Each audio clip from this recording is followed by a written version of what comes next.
بچه ها اینجا هولسام چویس، یه مارکت ایرانی هستش توی ایرواین که با هم میریم یه قدمی میزنیم و اینجا رو میبینی. اینجا همه پر ایرونیه دیگه، میان خرید ایرونی میکنن. اینجا هم کپ نادری هستش که ساندویچ داره و غذا داره و همه چی داره، کله پاچه داره و اینا.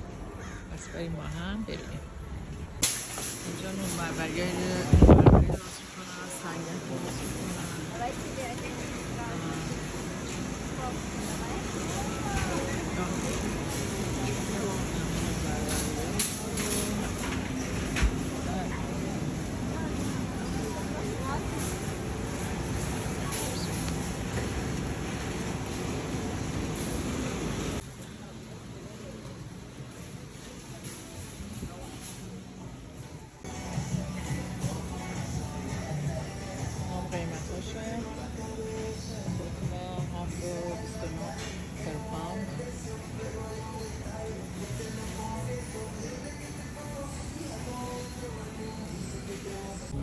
اینجا قسمت نون لواش و نونای مختلف.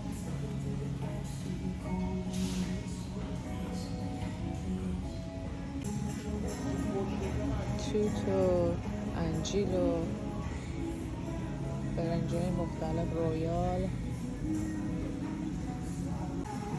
اینجا قسمت یخچالشه که سرشیر داره، ماستای مختلف، پنیرای مختلف.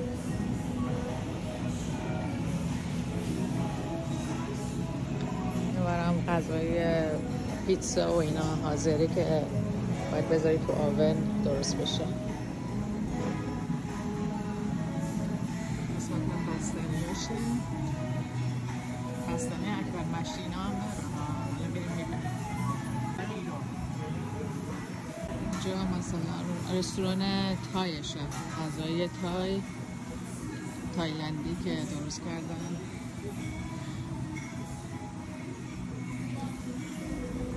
اینجا یه قسمت دیگه که پنیرهای مختلف با زیتونای مختلف.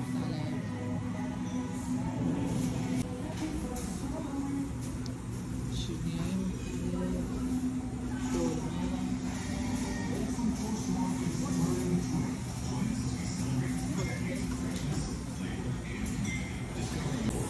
اینجا هم غذا درست میکنن، غذای مختلف، قرمه سبزی، فسنجون، بادمجون، کباب.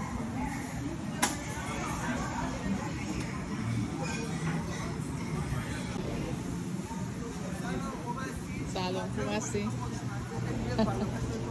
مرسی. مرسی. اینجا هم بچه شیرینی‌های مختلف، باقلوا، شیرینی‌های تولد، شیرینی تر، رولت. اینجا جای خطرناکیه، باید خود دوری کرد از اینا، ولی کیکی ازیش واقعا خوشمزه است.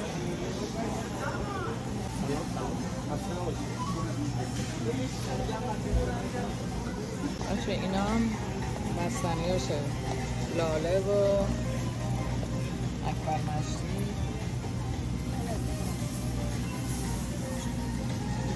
حالا بریم با هم یه ساندویچ کتلت من بگیرم از کپ نادری، کافی نادری. از صبح هیچی نخوردم. سر راه شما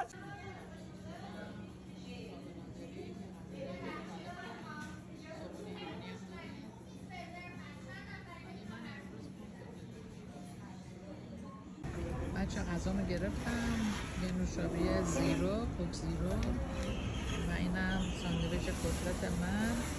در اومد $17. امیدوارم که ویدیو رو دوست داشتین. فراموش نکنید سابسکرایب کنید. تا ویدیو بعدی، خدا نگهدار.